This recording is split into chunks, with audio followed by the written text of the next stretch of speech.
This is AQA A-Level Chemistry. We are looking at the alkanes topic from Year 12, and this is part 4.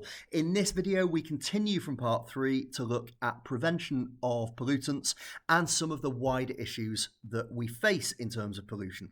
So we're going to look first of all at the catalytic converter. I'm going to recommend that you have a go at the questions and then review your answers so you can see how confident you are on this topic. So we've got the catalytic converter here, a lot of detail there which you don't need to be familiar with. Question at the bottom, have a go at that. Because you do need to know that the catalysts are platinum, palladium and rhodium. They're actually painted onto a honeycomb structure, very thin layer, and that minimises cost by maximising surface area. Now we're going to focus for the next few minutes on the reactions that take place in a catalytic converter. The important thing to remember is that it's removing carbon monoxide that we don't want, it might be removing particulates or unburnt hydrocarbons that we don't want, and it's removing oxides of nitrogen. If we were to burn this perfectly, we would get carbon dioxide, we would get water, and we would not have nitrogen reacting at all. So every single one of these, you're going to see very similar reactants each time, very similar products each time. So we'll see what that means as we go through. CO plus NO, we don't want either of those. The ideal would be if we had made carbon dioxide and the nitrogen hadn't reacted. What we then need to do is balance this equation.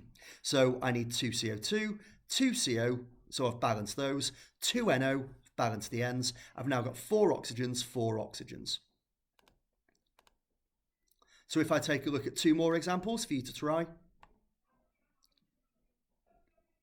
And once again, I go for I've got carbon and nitrogen monoxide now. I'm making carbon dioxide and nitrogen because that's what I should have made in complete combustion, and that's what would happen if none of the nitrogen had reacted. So I've already balanced the ends. I've got 2 NO, I've now got 2 O's, 1 C, 2 N's, and we're done. So let's go to the next one, methane and nitrogen monoxide.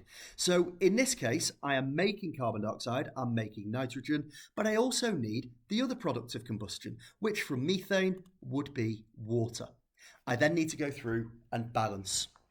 So I need 2 NO and I need 2 H2O. Might be our initial thought. However, that now means I've got 2 oxygens and 4 oxygens. So I'm going to get rid of that 2. And I'm going to replace it with a 4 right there.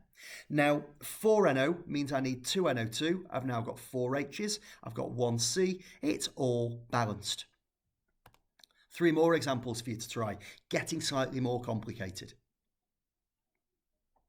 So I know that I'm going to make from my C6H14 and NO, I'm going to make the CO2 I wanted from complete combustion and water. And I'm going to have the N2 that I would ideally have not reacted in the first place. So I start by balancing my carbons and then balancing my hydrogens. I then need to balance my oxygens. I've got 12, 19, so I need 19 NO. And that means I need 9.5 N2. On my next one, octane is C8H18. From there, I balance my carbons, I balance my hydrogens. That takes me to 25 O's, so I need 25 NO. And if I need 25 NO, it means 12.5 N2. Finally, decane, C10H22. And we have got here balancing my carbons and hydrogens, that's 10 and 11. That means I've got 10, 20, 31 O's, so I need 31 NO, which means I need 15.5 N2. So it is an equation where you are going to get very big numbers in your balancing. Okay, we've got some information here about global warming. I'm going to recommend you pause and read it. I'm not going to read it to you. And once you've read it, have a go at answering some of these questions. So why do we need to have carbon dioxide in our atmosphere?